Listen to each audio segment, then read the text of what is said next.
Eh bien, bonjour tout le monde. Mon nom, c'est Jean Durocher. Je suis coordonnateur de la santé des troupeaux laitiers à Valacta et je vous présente en fait la validation du test de gestation Gestalab. Donc, vous avez probablement déjà entendu parler. C'est un test de gestation qui se fait à partir d'un échantillon de lait, soit prélevé du contrôle laitier ou soit entre les contrôles. Et ce qu'on a fait avant d'offrir aux producteurs le test, c'est qu'on l'a validé par rapport à l'échographie pour savoir vraiment si le test était assez précis pour être offert aux producteurs. Ce qu'on a fait, en fait, on a sélectionné une dizaine de vétérinaires avec qui on a collaboré et dans le cadre de leur visite de médecine préventive, on leur disait, bien, faites votre diagnostic de gestation, toujours sur des vaches entre 28 et 45 jours après la saillie, donnez votre diagnostic et prenez un échantillon de lait.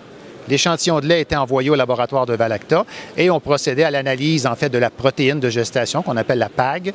Et on procédait à son analyse et là, on déterminait le statut de la vache, c'est-à-dire gestant ou non gestant. Lorsqu'on a eu tous les résultats, donc on l'a fait sur 519 vaches, quand même pas mal de vaches, et on a fait une comparaison directe entre les deux techniques pour voir finalement le niveau de précision de chacune des techniques. On a utilisé une méthode d'analyse statistique qui s'appelle Bayesian. En fait, c'est le test de gestation et l'examen échographique sont deux techniques très efficaces, mais pas parfaites. Donc, il fallait comparer ces deux techniques-là, une avec l'autre, en sachant que chacune des deux techniques peut faire des erreurs. Donc, cette analyse-là permet de faire ça.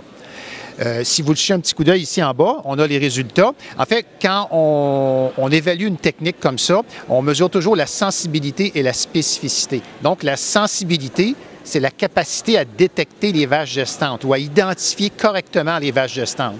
Donc, si la vache est gestante, est-ce que le test va dire qu'elle est vraiment gestante? Alors que la spécificité, c'est la capacité que quand la vache est vide, il faut que le test identifie correctement comme étant non gestante. Donc, essentiellement, c'est ça. Et ce qu'on appelle le score général, c'est un peu une note qu'on donne au test. En fait, ce qu'on fait, c'est qu'on additionne simplement sensibilité plus spécificité, on divise par 2 et ça donne une idée de la précision globale de la technique. Donc, vous pouvez voir comme moi, la précision globale de l'échographie était à 98 alors que celle de Gestalab était à 97 Donc, la conclusion, c'est pas très sorcier. Vous avez donc deux outils ou deux technologies qui sont très performantes pour vous aider comme producteur au niveau du diagnostic de gestation. Maintenant, à vous d'utiliser celle que vous préférez ou celle qui correspond le plus à votre régie de la reproduction. Si vous avez des questions sur le Gestalab, de la façon que ça fonctionne ou des résultats que vous posez des questions, n'hésitez pas, nos techniciens peuvent vous répondre ou encore vous pouvez nous contacter, même me contacter au service à la clientèle de Valacta au 1-800-BON-LAIT.